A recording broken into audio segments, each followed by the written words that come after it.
بڑی ایک اہم آفر کی ہے عمران خان نے، اس پر ضرور ہم بات کریں گے۔ ایک بڑی آفر، آج ان سے ملاقات کی بیرسٹر سیف نے اور ان کی بہنوں نے، خاص طور پر نورین صاحبہ نے باہر آ کر جو گفتگو کی میڈیا سے، الگ الگ گفتگو کی۔ نورین صاحبہ نے الگ کی ہے، بیرسٹر سیف نے الگ کی ہے۔ انہوں نے عمران خان کا پیغام یہ پہنچایا ہے کہ عمران خان نے یہ کہا ہے کہ مجھے پیرول پر رہا کریں، میں افغانستان کا مسئلہ امن کے لیے حل کر دوں گا۔ وہ کہتے ہیں جی چونکہ ملک میں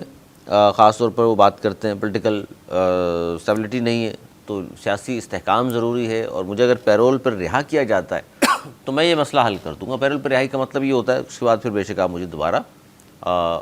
جیل بھیج دیجیے گا، پھر عدالتوں سے بھی فیصلہ آئے گا، وہ الگ بات ہے۔ یہ بڑی خبر ہے، لیکن اب حکومت اس کو کس حد تک سیریس لیتی ہے اور یہ قابل عمل ہے بھی نہیں ہے، یا حکومت اس میں سبکی محسوس کرے گی کہ جی خان کو ہم نکالیں اور یہ جا کے یہ مسئلہ حل کر کے دے گا، یا ملک کے وسیع تر مفاد میں یہ کیا جا سکتا ہے؟ نواز زبیر صاحب کیا کہیں گے اس پر آپ؟ بہت اچھا کارڈ کھیلا ہے بانی پی ٹی آئی نے، ایک ایسے وقت میں کہ ہمارے جو ہے افغانستان سے ادھر پہ 2-3 جھڑپیں ہوئی ہیں اور ملک میں جو اس طرح کی تخریب کاری ہو رہی ہے، ایک عالمی سطح پہ بھی مسلمان ملک سعودی عرب میں اور قطر میں، دوسرے ملکوں میں تفتیش پائی جا رہی ہے کہ اس میں یار یہ نہیں ہونا چاہیے۔ ہم کو بھی بہت خوشی سے ہم یہ ایکشن نہیں کر رہے، بہت صبر کے بعد یہ ایکشن کر رہے ہیں۔ بالکل ایک ایسے وقت میں انہوں نے ایسی پیشکش کی ہے کہ اگر آپ مجھے پہلی دفعہ جب سے 2 سال میں انہوں نے بولا مجھے پیرول پہ آپ رہا کریں اور میں یہ مسئلہ حل کرتا ہوں، تو ایک اچھا کارڈ کھیلا ہے۔ لیکن یہ مجھے اس لیے فیزیبل نظر نہیں آ رہا کہ ایک طریقے سے وہ اگر انہوں نے مسئلہ حل ہی کر ہی دیا بس کرو ان کے اس طریقے سے، تو وہ ہیرو بن جائیں گے۔ پہلے ہی وہ حکومت کبھی نہیں چاہے گی ہیرو بنے، وہ کبھی بھی نہیں چاہے گی، ملک کے لیے تو اچھا ہے نا سر، کبھی دیکھیں سیاست کے لیے نا، ان کی سیاست کے لیے اچھا نہیں، ملک کے لیے اچھا ہے، سیاست کے لیے اچھا نہیں ہے۔ ہاں، دوسرا یہ ہوگا کہ ان کے وزیر خارجہ پالیسی اتنی ساری کامیابیاں یہ وہ سب دھری کی دھری رہ جائیں گی کہ جناب وہ ایک آدمی نے جیل سے آگے کر دیا اور آپ لوگ اتنے سارے جو ہے حکومت میں ہیں اور آپ نہیں کر پائے۔ تو یہ بس ایک اچھا کارڈ ہی ہے، اس پہ عمل ہونا نیکسٹ ٹو امپاسبل نظر آ رہا ہے، نیکسٹ امپاسبل ہے۔ لیکن اس بات سے کتنے متفق ہیں کہ یہ مسئلہ عمران خان کہہ رہے ہیں ہے یہ سیاسی، اور سیاست کا مطلب مذاکرات سے ہی حل ہوگا، زور بازو سے یا آپریشن سے حل نہیں ہے اس کا؟ دیکھیں پارشلی اگر اس کو بولیں تو تھوڑا بہت ٹھیک ہے، مگر خالی سیاسی نہیں ہے اس میں۔ جو ہے نا عمران خان ایک 2 سال سے اندر ہے اور میرے خیال میں اتنے ان کے پاس ذرائع ابلاغ کا ظاہر نہیں وہ نہیں ہے، ذرائع نہیں ہے اس وقت۔ اس میں پورا کا پورا انڈیا کا ہاتھ ہے، انڈیا ان کو طالبان کو یوز کر رہا ہے، اور ہم نے جتنا صبر کر سکتے تھے اس سے زیادہ صبر کر لیا۔ اگر یہ خالی کوئی سیاسی مسئلہ ہوتا، ہم ان کو نکال رہے ہوتے اور اس احتجاج پہ وہ لوگ ادھر یہ کر رہے ہوتے تو چلو میں کہتا ایک سیاسی مسئلہ ہے، اس کو بیٹھ کے بات کر لیتے ہیں، کوئی اور جگہ سیٹل کر دیں یا کچھ بھی کر لیں، اور ممکنہ 4-5 حل میں سے کوئی ایک فیزیبل ہو جاتا اور مذاکرات کے ذریعے۔ اور کئی کوششیں کی گئی، پاکستان کے کئی دورے ہوئے افغانستان میں، ان کے لوگ یہاں پر آئے، چائنا نے بھی کوشش کی اور بھی ملکوں نے کوشش کی، لیکن سیاسی طور پہ یہ مسئلہ حل نہیں ہوا۔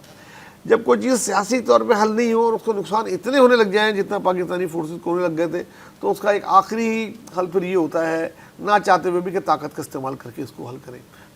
جو آج کل پاکستان کی اچھا وہ مسلسل دراندازی کی کوشش کر رہے ہیں جس پر پاکستان نے بھرپور جواب دیا، کئی ٹھکانے ان کے تباہ کیے اور 2 بڑے شہروں میں پاکستان نے ظاہر فضائی کارروائی بھی کی، لیکن اس کے بعد پھر انہوں نے اس پر جھنڈا لہرا دیا، معافی تلافی، اور پھر پاکستان نے سیز فائر کے ان کی بات مان لی اور 48 گھنٹے کا وقت دیا ہے۔ دیکھیں پاکستان نے کی پالیسی اب یہ ہوئی ہے خاص طور سے افغان اس پہ کہ جہاں سے پاکستان پہ وہ حملہ کریں گے، جو لوگ کریں گے ہم اس کو بھرپور جواب دیں گے، وہیں پر جا کر تباہ کریں گے۔ اور یہی کیا انہوں نے پہلے والے اٹیک میں بھی، ان کی ساری چوکیاں جو تھیں جہاں تک تو انہوں نے کر سکتے تھے کہ اس کے لیڈر کو اسٹرائک کر کے جان وصل کیا، اور اب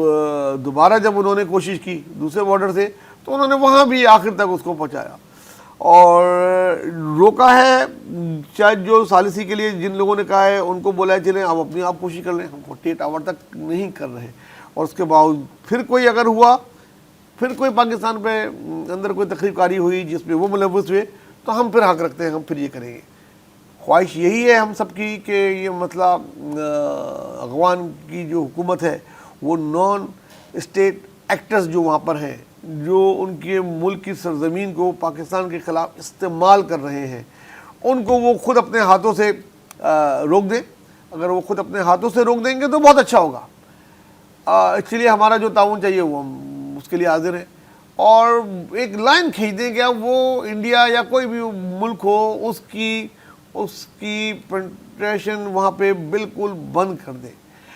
ادروائز بصورت دیگر وہ تیار رہیں کہ ان کے ملک میں آ کے ہم کو افغان شہریوں سے کوئی دشمنی نہیں ہے, نہ ہی افغانستان سے ہے. ہم نے تو ایک ایک اینٹ کر کے وہاں رکھی ہے, بنایا ہے, ان کے لیے جو قربانیاں دی ہیں وہ کہنے کی بات نہیں ہے, ساری دنیا جانتی ہے. نہ ہی ہم کو وہاں کے لیکن انہوں نے تو دشمن سے ہاتھ ملا لیا نا, بھارت گئے اور وہاں جا کے بڑے وعدہ کر کے آئے. وہ یہ کہتے ہیں کہ مطلب یہ جو کر رہے ہیں یہ ہمارے نہیں ہیں, یہ وہ آپ کے ہیں طریقے تعلق پاکستان, یہ آپ کے ادھر سے ادھر آئے ہیں اور یہ ہوئے وہ ہماری بات اپنے ملک میں نہ آنے تو پھر یہیں رہنے تو ہم نمٹ لیں گے. لیکن دوسری طرف ان کے وزیر خارجہ جا کے جو انڈیا کا بیانیہ ہے اس کی حمایت کرتے ہیں, اس کا ان کے پاس کوئی جواز نہیں ہے, کوئی جواب نہیں ہے. پوری دنیا اقوام متحدہ چیخ کے تھک گئی اتنے سالوں سے, اس کو متنازع علاقے کو وہ اس کا حصہ قرار دے رہے ہیں, تو یہ بھی غلط ہے. تو یہ ان کو اپنا دوہرا رویہ ختم کرنا پڑے گا افغان گورنمنٹ کو. اگر ان کے خلاف ہیں تخریب کاروں کے تو ان کو کھل کے ان کے خلاف ہونا پڑے گا اور نظر بھی آنا چاہیے, نہیں تو پھر پاکستان کے پاس اور کوئی چارہ ہے نہیں اس کے علاوہ.